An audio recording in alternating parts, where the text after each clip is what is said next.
یہ دو مسئلوں سے میں تمہیں بتاؤں گا میرے عزیزوں، پوری زندگی بھر شیطان اسی طرح سے کرتا ہے۔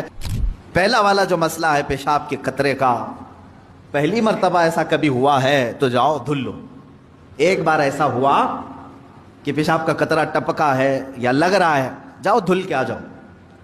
پھر ایک مرتبہ ایسا ہوا ہے کہ وضو کرنے بیٹھا ہوں، ایسا لگا کہ پیشاب کا قطرہ ٹپک گیا، جاؤ دھل کے آؤ اور اتنا حصہ جہاں کپڑے میں لگا اس کو بھی دھل لو۔ تیسری مرتبہ بھی ایسا ہوا ہے، دھل لو۔ اب اس کے بعد شریعت کہتی ہے اب نہیں جانا، اس کے بعد اب وضو کے لیے اگر بیٹھو گے تمہیں لگ رہا ہے کہ پیشاب کے قطرے ٹپک رہے ہیں، ٹپکنے دو۔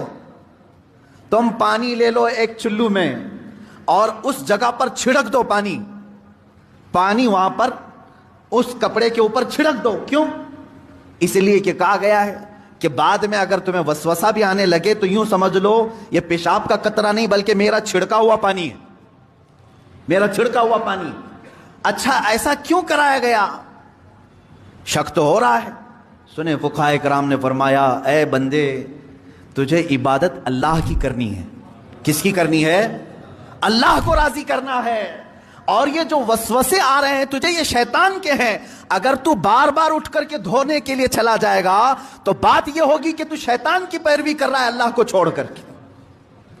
یہاں شریعت نے یہاں تک کہا کہ شیطان کی پیروی ہو جائے گی اگر کثرت سے تو کرنے لگ گیا۔ جب شیطان وسوسہ ڈالا اٹھ گئے، جب شیطان شک ڈالا پھر اٹھ گئے۔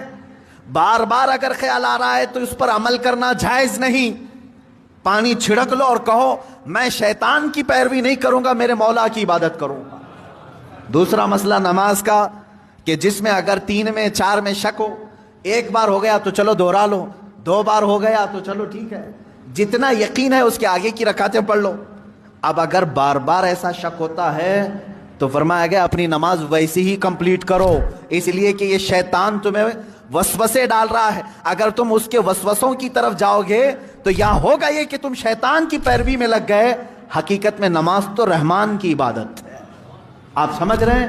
یہ 2 مسئلوں سے میں تمہیں بتاؤں گا میرے عزیزوں، پوری زندگی بھر شیطان اسی طرح سے کرتا ہے، تمہیں اپنے اصلی مقصد سے ڈائیورٹ کر کے کسی عام فضول چیز میں لگا دیتا ہے، فضول چیز میں لگا دیتا ہے۔ اسی لیے اب جیسے کسی نے اپنے پورے